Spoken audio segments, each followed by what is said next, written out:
Hip hop, hey, yes. This hip hop, yes. With this hip hop, yes. We're hip hop, yes. We're made, yes. We're hip hop, yes, and we're hip hop. We're hip hop, yes. Yeah, that's cool. Yes. With this hip hop, I'm next level, yes. We're hip hop, oh yes, we're made forever. Hip hop, this hip hop, this hip hop, I'm made forever, yes. Hip hop is universal, worldwide. Been that since '73. Google that. Hip hop is so sweet. Oh yeah. Now time for some R&B. Y'all missed that special message. I ain't gonna tell you what it is. Replay the song, you'll hear it again. Alright, let me get back to Slayer. I'll tell you one song. One time. Please stay in your lane. Don't worry about me. Don't worry on me. I will also do the same. You don't wanna face me up. No, not even here. True, I'm humble. But I come from a volunteer. I drag you from east to west. Mirror, who dragged them the best? No one knows where I come from. No doubt. Don't worry, the terror is about to come. I know I'm crazy. And maybe hard to understand. Indeed. Let me take you where I'm from. Where's that from? Where there's only a few in this hip-hop land. Wow. Let's raise your hands in the air. Come on. Come on. All these hip-hop heads, let me see you raise your hand. Come on. Raise your hands for hip-hop. Yeah. This is for hip-hop. Let's make a toast to this hip-hop. Everybody raise your hands. This is for hip-hop. I'm gonna slay some more rappers. Woo. And after I slay them, let's all join hands. Indeed. And let's all pray for them. Let's bow our heads.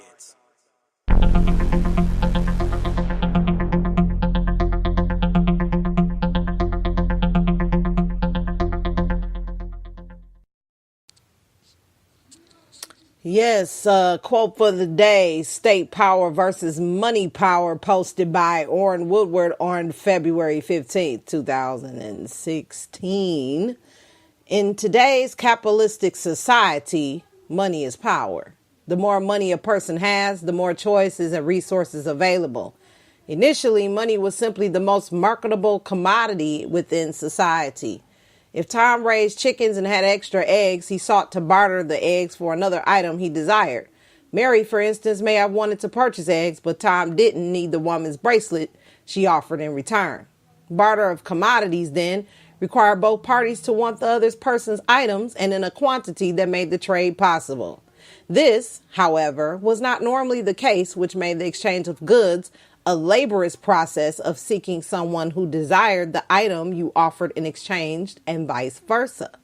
Fortunately, some entrepreneur in ancient Lydia solved the barter dilemma by coining electrum, a natural occurring mixture of gold and silver that was desired by nearly everyone.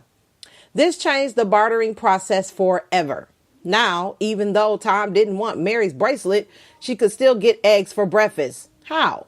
Mary simply exchanged her bracelet to a willing third party for the electrum coins that she knew Tom would happily accept in exchange for his eggs. The electrum coins of Lydia, without exaggeration, launched a classical civilization into its golden age. Thereafter, trade expanded across the classical world as the coins made the exchange process so much simpler. All exchanges, interestingly enough, are still a form of bartering, with the specific commodity now being traded for an agreed upon quantity of coins. Money is simply the most marketable commodity. All other commodities in society were subsequently valued by the free market in the quantity of coins needed to purchase them. Although free market entrepreneurs developed coins, commodity money, and exploited societal wealth, It's important to remember that the ruling elites are not interested in societal wealth. Rather, they are interested in increasing their wealth and power. Accordingly, commodity money was viewed as a threat to the elites' power structure because society members could now exchange goods freely and increase wealth with minimal state involvement. This was unacceptable. The elites predictably used the state's monopoly of force to capture the money supply within society to increase their power and control. After all, power is maximized when the manipulation of force and money is maximized. Classical historian Augustus recognized this when he noted, quote, "The intellectual faculties, however, are not of themselves sufficient to produce external action that require the aid of physical force, the direction and combination of which are wholly at the disposal of money, that mighty spring by which the total force of human energies is set in motion," end quote. Not surprisingly, the ruling elites, kings, autocracy, and bankers quickly seized control of the money supply and used this explosive new innovation to enhance its own power. This stream strikingly seemed to repeat over and over in recorded history, namely elites dictates over what society creates. In this case, the elites dictated the money supply that society's entrepreneurs created. Curiously, the story of money isn't as simple as the elites defeating the masses of society for increased power. The truth is actually more complicated. For the elites divided into two groups and battled over the next millennia for control of the money supply. In one corner stood the public state power. It sought to use its monopoly of force, power to control money supply and dictate the value of money. In the other corner, however, stood the private money power. It sought to use fractional reserve banking, FRB, to control the money supply and bribe the state to use its monopoly of force to ensure its lawful control. Society masses, regrettably, were in a heads you win and tails I lose economic quandary. The historical record reveals the private money power defeated the public state power game/set/match. As a result, money across the civilized world is now in the hands of private central banks that back the big banks practicing fractional reserve banking to manipulate each nation's money supply for its gain and society loss. The author has termed the private money power control over the banking system and money supply the financial matrix, a system of control where the money power creates money out of thin air to loan to society's members for profits and control. The money elites generate massive profits by loaning out fake money and then collecting interest and principal payments on the loans. The state, corporations, and people are all trapped in the financial matrix and are enslaved, just like the Bible describes in Proverbs 22:7, quote, "The borrower is slave to the lender," end quote. The final fruit of the financial matrix equation is pain. For once the borrower has indebted himself, he experiences the pain and stress of paying off the debt with compound interest working against him. The control and profits in a nutshell go to the money power, while the pain and stress to go to the debtors as they unknowingly sell themselves into slavery. Perhaps an example of the process will help. Suppose a person desires to purchase a house for $100,000 and has 20%, $20,000 for a down payment.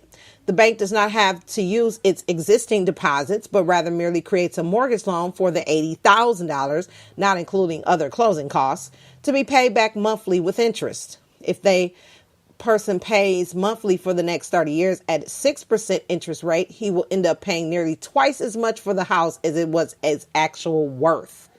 The bank, in other words, is allowed to create the loan out of thin air, but the borrower must pay back nearly twice as much in dollars earned by sweat equity real production. To add insult to injury, if at any time the borrower does not pay, the bank uses the state power to foreclose on the loan and receive the property in collateral. Although the bank created the mortgage from nothing, it receives something in return, either the monthly payment or the property. Either way, the bank receives something or for nothing because of its state-protected special arrangement. I suggest the listener and reader do something about his or her debt. That something is to get serious about escaping the financial matrix through utilizing the techniques taught within the Financial Fitness Program and the Financial Matrix book. Imagine what debt-free lifestyle would do to alleviate pain and stress in one's life, and how awesome it would be to pass these principles on to the next generation. The future belongs to those who boldly go in the direction of their dreams. Sincerely, Orrin Woodward. And finally, excellent quotes by Warren Buffett on earning. Never depend on single income. Make investment to create a second source. That's why it's cool and right to invest into yourself. Not just for entrepreneurs, but also for singers and artists who are serious about going to the next level. On spending. If you buy things you do not need, soon you will have to sell things you need. On savings. Do not save what is left after spending, but spend what is left after saving. On taking risk. Never test the depth of river with both the feet. On investment. Do not put all eggs in one basket. On expectations. Honesty is a very expensive gift. Do not expect it from cheap people. And that is our quote for the day.